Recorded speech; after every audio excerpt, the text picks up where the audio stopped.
Hey everyone, welcome back to my channel.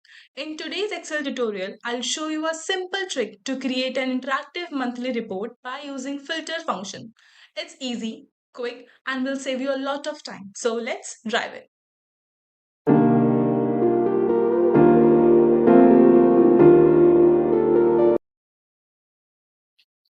Have you ever had a situation where your manager asks, can you show me only July's data, October's data, February's data?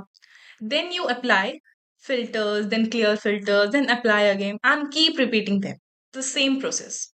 What if I told you that by using this just one drop down, you can show your each month's data as per your requirements, obviously. Okay. So in this video, I'll show you how to create a dynamic monthly report in Excel using the filter function. It's super easy and you'll be able to build in just a few minutes. तो सबसे पहले मेरे पास एक sales data ready है, ठीक है, जिसमें हमारे पास मंथ कॉलम के साथ साथ बाकी डिटेल्स भी अवेलेबल है। अब हमें सबसे ऊपर इस रिपोर्ट में एक सेक्शन बनाना है, ठीक है। सबसे पहले कुछ सेल्स को मैं सेलेक्ट कर लेती हूँ एंड यहाँ पे मर्ज इन सेंटर का ऑप्शन है तो उसे क्लिक कर देते हैं, ठीक है। यहाँ पे बेसिकली मैं मंथ सेक्शन सेलेक्टर बना रही हूँ, ठीक है। इसको थोड़ा बैकग्राउंड कलर दे देते हैं सो दैट ये थोड़ा प्रोफेशनल रिपोर्ट लगे।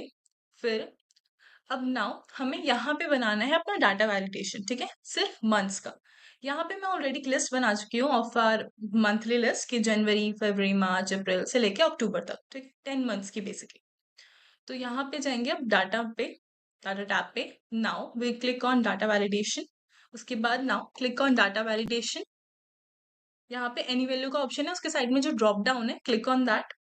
Click on list option. After that यहाँ पे सोर्स ऑप्शन पे हमें जो सोर्स देना है, फॉर एग्जांपल हमें सोर्स देना है यहाँ पे अपने 10 मंथ्स का, इसलिए I am selecting that list. Drop down, then okay. अब जो हमारा सेक्शन था, रिपोर्ट सेक्शन था, उसके लिए मैंने मंथ सेक्शन सेलेक्टर बना दिया है, ठीक है। अब यहाँ पे आप देख सकते हो, यहाँ पे मेरे पास अप्रैल आ गया है, वी हैव जुलाई अगस्त। बट अभी मैंने फिल्टर ऑप्शन तो लगाया नहीं है तो ऐसे कोई चेंजेस वगैरह में दिखेंगे नहीं, ठीक है। अब क्या करना है देखो। अब सबसे पहले यहाँ पे मैं ऑलरेडी यहाँ पे हेडर बना चुकी हूँ, ठीक है, just copy paste so that यहाँ पे मैं आपको सिर्फ जो मंथली सेक्शन का डाटा है वो दिखा सकूँ, ठीक है।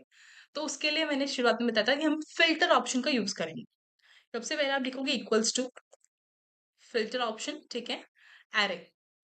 इसमें एरे में आपका जो डाटा है सेल्स डाटा विदाउट हेडर, आप उसको सेलेक्ट करो, ठीक है।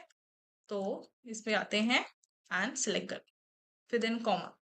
अब कॉमा में आपको यहाँ पे जितने मंथ्स है, यानी कि सिर्फ एक जो मंथ का आपका कॉलम है, आपको उसको सेलेक्ट करना है, ठीक है। अब सिर्फ वो एरे क्लिक करते हैं। देन कॉमा नहीं, ठीक है, यहाँ पे आएगा इक्वल्स टू। इक्वल्स टू क्यों? क्योंकि मुझे यहाँ पे बताना है कि इस मंथ में इक्वल्स टू जितने यहाँ पे मंथ्स में चेंज करती रहूंगी उसके अकॉर्डिंग मेरी यहाँ पे रिपोर्ट चेंज होती रहेगी मंथली वाइज, ठीक है। तो इक्वल्स टू डाटा वैलिडेशन पे क्लिक करा, ब्रैकेट क्लोज, देन एंटर। अब देखो सिर्फ मेरे पास जुलाई का डाटा आ गया। अगर मैं यहाँ से चेंज करूं कि मुझे फॉर एग्जांपल मई का डाटा चाहिए तो सिर्फ मई का डाटा है। अगर मैं चाहूँ मुझे सिर्फ अक्टूबर का डाटा चाहिए तो सिर्फ मुझे अक्टूबर का डाटा ही शो होगा, ठीक है। फाइन। यानी अब आपको बार बार फिल्टर ऑप्शन यूज नहीं करना पड़ेगा, ठीक है। तो ये ऑप्शन ज्यादा बेटर है। अगर आपको बार बार यहाँ पे से फिल्टर ऑप्शन बार बार अप्लाई करना होता फिर आपसे क्लियर करते, ठीक है, फिर इस बेटर कि आप एक फिल्टर ऑप्शन लगाओ, मतलब एक फिल्टर फंक्शन यूज करो और उससे आपका जो मंथली रिपोर्ट है आपको इजिली आपको डाटा एक बारी में मिल जाता है।